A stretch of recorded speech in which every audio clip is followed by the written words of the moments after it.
Welcome to our channel. నేను రమారావి. ఓ వంట చేస్తాము, ఓ మంచి బట్టలు కట్టుకుంటాము, ఓ చక్కగా తయారవుతాము, ఓ పాట పాడతాము, ఏవో బోల్డు చేస్తూ ఉంటామండి రోజంతా. మనకు కానీ ఎప్పుడు సంతోషంగా ఉంటుంది, ఎప్పుడు మనకు ఆనందం వస్తుంది. ఈ పనులన్నీ అందరూ చేసేవే. ఇంకా ఆఫీసులకు వెళ్తాము, ఏదో ఉద్యోగాల్లో అహరిస్తాం, ఎలాగోలాగా ఇక చేసేదేమిటి, రోజంతా ఏదో ఒకటి నడుస్తూనే ఉంటుంది.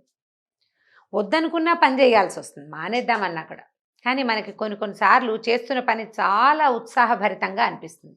అది ఎప్పుడు అందరు ఆలోచించండి, ఎప్పుడు అనిపిస్తుంది మనకి? చేసిన పనిని ఎవరైనా మెచ్చుకుంటే, అబ్బా ఎంత బాగుందో, భలే బాగా చేసావు అంటే ఒకటి. నువ్వు ఎలా చేసావు నాకు కూడా నేర్పించవా, లేదా కాస్త చేసి మాకు కూడా ఇవ్వవా, ఈసారి చేసినప్పుడు మా ఇంటికి కూడా పంపించవా, లాంటివి ఏవైనా మాటలు విన్నామా, అమ్మో ఎంత ఆనందంగా ఉంటుందో, బ్రహ్మానందంగా ఉంటుంది. ఏదైనా ఓ పాట ఏదో పాడుతుంటే, అబ్బో మీరు భలే పాడతారండి పి సుశీల్లాగా అంటే, అది కూడా చాలా ఆనందం. మీ పాట చాలా సూదింగ్గా ఉంటుంది, అది బాగుంటుంది. మీరు భలే బాగా చీరలు కట్టుకుంటారండి, అది కూడా బాగుంటుంది. మీరు ఎంత అందంగా ఉంటారో, అబ్బో ఇంకా అసలు చెప్పనే వద్దు. ఇవన్నీ మనకి ఆనందాన్ని కలిగిస్తాయి, అభినందనని ఆనందిస్తాము ప్రతి వాళ్ళు. పెద్దవాళ్ళం మనం, పెద్దవాళ్ళం మాట్లాడుకుంటాం కాబట్టి ఇది చెప్తున్నాం. చిన్న చిట్టి పిల్లాడు ఏదో నిలబడి పడిపోతాడు, పడ్డాడు, మనం ఏం చేస్తాం, అయ్యో పడిపోయావా అనగా, a good job good job good job good job. ప్రతి వాళ్ళు అనేది గుడ్ జాబ్ అనగానే వాడు కింద పడి కాస్త దెబ్బ దగ్గర ఏడుపు మూత పెడతాడు, మళ్ళీ నిమిషాల్లో సర్దుకుంటాడు. గుడ్ జాబ్ అంత బాగా పనిచేస్తున్న వర్డ్. భుజం తట్టడం, నువ్వు సూపర్ అంటాం, అన్నిటికీ గుడ్ జాబ్ అంటాం, చాలా బాగుందని చెప్తూ ఉంటాం. అభినందన తీసుకోవటం, అభినందించటం రెండు అత్యంత ఆవశ్యకం. ఒక్కొక్కళ్ళు ఉంటారు, ఇక నువ్వు పాట పాడు, డ్యాన్స్ చెయ్యి, చచ్చేలా పని చెయ్యి, బాగా అందంగా తయారవ్వు, నువ్వు చాలా బ్యూటిఫుల్గా ఉండు, నువ్వు నీ పని సంగతి పనితనమే తప్పిస్తే ఇక రెండోది లేకపో, ఏమీ మాట్లాడరు, చాలా బాగుందని అనరు. వాళ్ళతో జీవితం భలే కష్టమండి. ఇప్పుడు ఏం చేయాలి వాళ్ళని? వాళ్ళు మన కంపానియన్స్, వాళ్ళు మనతోటే ఉంటారు, వాళ్ళకి అభినందించటం రాదు. మనం ఏం చేస్తాం అప్పుడు? అభినందించే వాళ్ళ కోసం వెతుకుతాం. వెతక్కపోయినా ఎవరైనా మీరు సూపర్ అనగానే మన కంపానియన్ నుంచి అటువైపుకి మన దృష్టి వెళ్ళిపోతుంది. పొగడ్తని కోరుకుంటాం, సహజంగా జరిగేది. బాగుందని అనిపించుకోవటం మనకి ఆత్మానందం కలుగుతుందండి, జీవుడు సంతోషిస్తాడు. ఇది మరి పెద్ద పదం కదా, కాదులేండి, ఆత్మానందమే సింపుల్గా ఉంది. జీవుడు అనగానే ఎక్కడికో వెళ్ళిపోతాం మనం. ఆత్మానందమే మనకి భలే సంతోషంగా ఉంటుంది, మళ్ళీ మళ్ళీ ఆ మాట తీసుకోవాలనిపిస్తుంది. ఇప్పుడు కంపానియన్స్కి గనక అసలు అభినందించే గుణమే లేదనుకోండి, ఆడకు కానీ మొగకు కానీ లేదనుకోండి, ఇక ఎంతసేపు మనం బయట నుంచి వచ్చే అభినందనల కోసమే వీళ్ళు కానీ వాళ్ళు కానీ వెనక్కి బయటకు వెళ్తూ ఉంటారు. ఈ మనిద్దరం కలిసి ఉండటం నిరర్థకంగా ఉంటుంది, చాలా ఇబ్బందికరంగా ఉంటుంది. వాళ్ళు ఎంతో బాగా మెచ్చుకుంటారు, నువ్వు మెచ్చుకోవేమి అని పోట్లాడాల్సి వస్తూ ఉంటుంది. కష్టం కదా, అనవసరంగా ఈ గొడవలు ఎందుకు, మనం వీటిలోకి ఎందుకు దిగాలి? మనం అభినందించటం నేర్చుకుందాం, నేర్పిద్దాం, రెండూ చేద్దాం. బాగుందని చెప్పేదాకా వదిలిపెట్టద్దు, ఇది భలే కష్టం. నాకు కూడా స్వీయ అనుభవం చాలా ఉంది ఇందులో. ఒక్కొక్కళ్ళు ఉంటారు ఇందులో, ఇంకో ప్లస్ పాయింట్ ఉందండి, ప్లస్ కాదు ఇంకొక ప్లస్ థింగ్ అనమాట, పాయింట్ కాదు ఇది. రోజు శుభ్రంగా తినేస్తారు, చారులో ఉప్పు తక్కువగానే, ఉప్పు తక్కువైంది నీకు చారు పెట్టడం రాదా, ఎన్నేళ్ళైనా నేర్చుకోవా అంటారు. లేకపోతే రోజు ఇల్లు శుభ్రంగా చక్కగా పెడతాము, ఏనాడు మెచ్చుకోరు, ఇల్లు అందంగా అలంకరిస్తాము, ఎప్పుడు మాట్లాడరు, ఏదో గాజు గ్లాసు పగలటమో, ఏదో వస్తువు పడి హాల్లో ఏదైనా చీదరగా ఉండటం వస్తే, ఏంటి ఇలా పెట్టావు అంటారు. నిన్న మెచ్చుకోలేదు ఇవాళ తిడతావేమిటి అని మనకు కోపం వస్తుంది. నిన్న మెచ్చుకోని వాడివి ఇవాళ ఎందుకు తిట్టాలి? ఏవో కొనుక్కొస్తారు పాపం మగవాళ్ళు, ఆడవాళ్ళకి నచ్చదు, ఇంట్లో ఉండేవాళ్ళకి నచ్చదు, నా ఛాయిస్ ఇది కాదనిపిస్తుంది, చాలా బాగుంది, ఇందులో ఈ పువ్వు కాకుండా ఇంకో పువ్వు అయితే బాగుండేది, అలా చెప్పడానికి ప్రయత్నం చేస్తే కొంచెం బెటర్గా ఉంటుంది.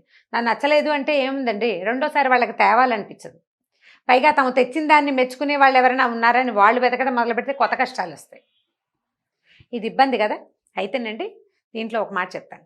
ఈ మధ్య నేను ఒక స్టూడియోలో ఏదో పని షూట్ చేశాం, ఏదో షూట్ చేశారు, మళ్ళీ వన్ మోర్ టైం అంటుంటారు వాళ్ళు. ఈ వన్ మోర్ టైంకి బాలేదు మళ్ళీ చేయండి అమ్మా అనరు. సూపర్ అమ్మ చాలా బాగుంది, మళ్ళీ ఒకసారి చేద్దాం. ముందు సూపర్ అన్నావు కదా అని మనం వాదనకి దిక్కకూడదు. అది బాగుంది, ఇంకా బాగా చేయమంటున్నారనమాట. అస్సలు డిస్కరేజ్ చేయరండి. మనుషుల దగ్గర నుంచి పని తీసుకోవాలి మనం. మనుషుల దగ్గర నుంచి అవుట్పుట్ మనకి కావాలి అవతల వాళ్ళ దగ్గర నుంచి. అలాంటప్పుడు మెచ్చుకోవాలి. చాలా బాగుంది, గుడ్ జాబ్, సూపర్ మేడం, మళ్ళీ ఒకసారి చేయండి, ఇంకొకసారి, ఇంకొక 2-3 టైమ్స్ ట్రై చేద్దాం, బెస్ట్ ఆఫ్ 3 తీద్దాం మేడం, 3 చాలా బాగున్నాయి, వీటిలలో ఏది తీయాలో మాకు అర్థం కావట్లేదు. నిస్సందేహంగా వాళ్ళు మొదటి 2 తీసేస్తారు, మూడోదే ఉంచుతారు, కానీ చెప్పడం మాత్రం ఇదే చెప్తారు. దానివల్ల హర్టింగ్ ఉండదు, మనం బాధపడం.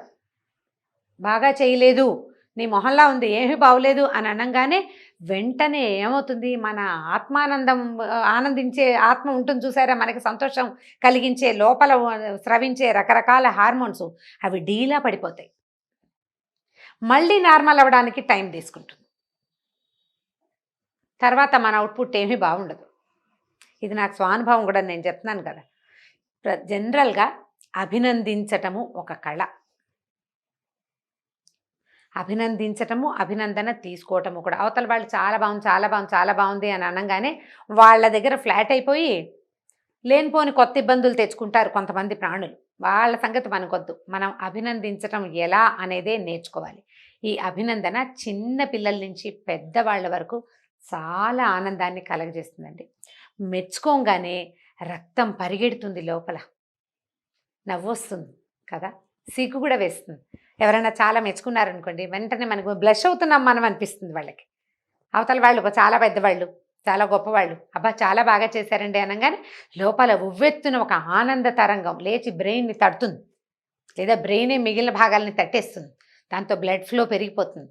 ఆ ఉత్సాహంలో మనం ఇంకా ఎక్కువ పనిచేస్తాం. ఇదే ఉత్సాహము మన కంపానియన్స్కి కావాలి, మన పిల్లలకి కావాలి, మన సహచర వర్గం ఎవరెవరుంటే వాళ్ళు, మన ఇంట్లో పనిచేసేవాళ్ళు, వంటలు చేసేవాళ్ళు, చుట్టుపక్కల పనిచేసేవాళ్ళు, మనతో పాటు పనిచేసే కొలీగ్స్ అందరికీ అవసరమేనండి. ఇది ఒక టానిక్ లాంటిది. అభినందన టానిక్ లాంటిది. మీరు చూడండి, అలా సాదాగా పోతున్న బ్లడ్ ఒక్కసారి ఉవ్వెత్తున పొంగితే వచ్చే ఉత్సాహం ఎలా ఉంటుంది, గ్లూకోజ్ తాగినట్టు. గ్లూకాన్ డి అని అడ్వర్టైజ్మెంట్ వస్తుండేది చిన్నప్పుడు. ఒక బక్కవాడు ఇలా వంగి నడుస్తూ ఉంటాడు, వాడు అదేదో తాగానే హమ్దర్ద్ వారి సింకారా అడ్వర్టైజ్మెంట్, నాకు అదే గుర్తుంది. అది తాగంగానే వాడు ఇలా ఉత్సాహంగా అయిపోతాడు. ఈ మెచ్చుకునేసరికి అలాంటి ఉత్సాహం వస్తుందండి. థ్యాంక్స్ చెప్పటము, చాలా బాగుందంటము, ఈ 2 బాగా అలవాటు చేసుకోవాల్సిన విషయాలండి. సూపర్, చాలా బాగుంది, ఎంత బాగా చేసేవో, ఎంత బాగుందో, నీకు భలే బాగా వచ్చో ఇలాంటివి. మీరెప్పుడు ఇంతేనా, ఇంత బాగానే ఉంటుంటారా, ఇంత అందంగానే ఉంటారా మీరెప్పుడు? ఇలాంటి వాక్యాలు ఎంత సంతోషపెడతాయోనండి. మళ్ళీ మోతాదు మించకూడదు సుమండి, ఎక్కువ మోతాదుకి వెళ్ళకండి, ఎక్కువ కాదు, మితంగా తప్పకుండా ఇతరులకి కృతజ్ఞతలు చెప్పాలి, అభినందించాలి. అంటే థ్యాంక్స్ చెప్పాలి, చాలా బాగుందని చెప్పాలి, గుడ్ జాబ్ని ఊతపదంగా చేసుకోండి అందరూ. దీనివల్ల సంభవించే మార్పులని మీరు గమనిస్తారు. మన జీవితంలో వచ్చే మార్పుని మీరు చూసి తీరుతారు. ఆటో దిగుతాం, థ్యాంక్స్ బాబు. షాపింగ్ చేస్తాం, థ్యాంక్స్ బాబు, థ్యాంక్స్ నాన్న, చాలా బాగుంది, బాగా చేసి, చక్కగా నువ్వు దగ్గరుండి అన్నీ చూపించావు, ఇంతకు లెంగ్దీగా అక్కర్లా, ఒక థ్యాంక్స్. గంట సేపు మనతో షాపింగ్ చూపించి చీరలు అలసిపోయిన వాడికి థ్యాంక్స్ నాయన, చక్కగా చూపించావు బోల్సేపు ఓపిక్గా అంటే ఇక మర్చిపోతాడు. ఇప్పుడు బుర్ర తినేసి థ్యాంక్స్ చెప్తోంది అని అనిపించదు. థ్యాంక్స్ పదం టానిక్ లాగా పనిచేస్తుంది. ఒక చిన్న పిప్పర్మెంట్ నోట్లో వేసుకోగానే తీయగా ఉంటుంది చూడండి, అలా అయిపోతుంది. కాబట్టి అభినందించడం నేర్చుకోండి. ఆడవాళ్ళు మగవాళ్ళు కూడా మన కంపానియన్స్ని, మన పిల్లల్ని, మన ఇంట్లో ఉన్న పెద్దవాళ్ళని, మన ఇంట్లో పనిచేసే వాళ్ళని, మనకి ఇతరత్ర రోడ్డు మీదకి వెళ్ళినప్పుడు మనకి సహాయకారిగా ఉండే ఆటో వాళ్ళ దగ్గర నుంచి షాప్లో సేల్స్ గర్ల్ వరకు ప్రతి వాళ్ళని అభినందించండి, ప్రతి వాళ్ళకి కృతజ్ఞతలు చెప్పండి. ఒక్క 10 రోజుల్లో మీరు పంచే ఈ ఆనందం అందులో సగం మీ సొంతం అవుతుంది. దానివల్ల వచ్చే అవుట్పుట్ని మీరు తీసుకోగలుగుతారు.